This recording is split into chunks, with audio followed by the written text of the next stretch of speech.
L'année 2025, c'est une année électorale. Aussi, le Premier ministre l'a dit pendant sa conférence de presse. Et nous assistons plus tard qu'avant-hier la date du référendum qui est fixée pour le 21 septembre 2025.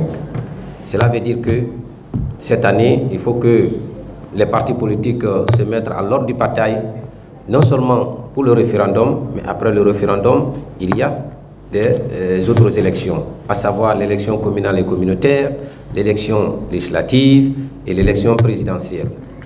Et sur ce, je crois que si il y a des formations politiques qui sont en règle, qui ont fait un effort aujourd'hui pour se mettre à jour, et l'État aussi doit tout faire aujourd'hui de nous subventionner, comme ça se passe dans les autres pays.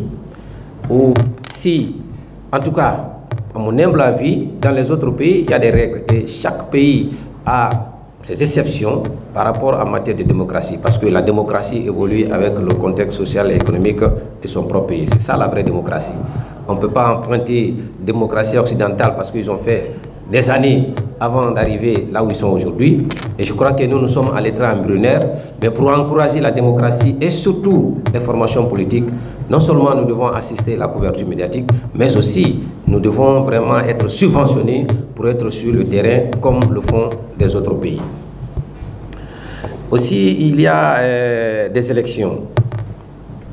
Et aujourd'hui, on parle des élections en Guinée, comme je viens de le dire.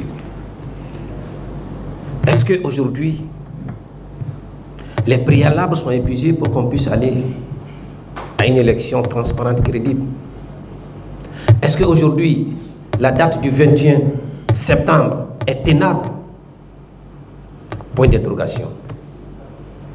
Parce que quand je prends, par exemple, l'avant-projet de la nouvelle constitution, dans son article 180, stipule que c'est un organe technique des élections qui doit organiser non seulement le référendum, mais les autres élections, qu'on appelle OGE.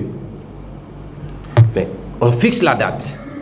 On ne sait pas d'abord comment l'OGE va être mis en place. On ne sait pas d'abord quel fichier, est-ce que c'est le fichier de 2020 ou c'est un nouveau fichier qu'on va donner? Est-ce qu'aujourd'hui le code électoral, est-ce qu'il y a un accord sur ça? Parce que vous n'êtes pas savoir que ça fait combien de mois maintenant que le gouvernement a envoyé un texte au niveau du CNT par rapport au code électoral. NDI aussi a envoyé un texte. Et aujourd'hui, les techniciens du CNT sont en train de travailler pour nous faire sortir un nouveau code électoral.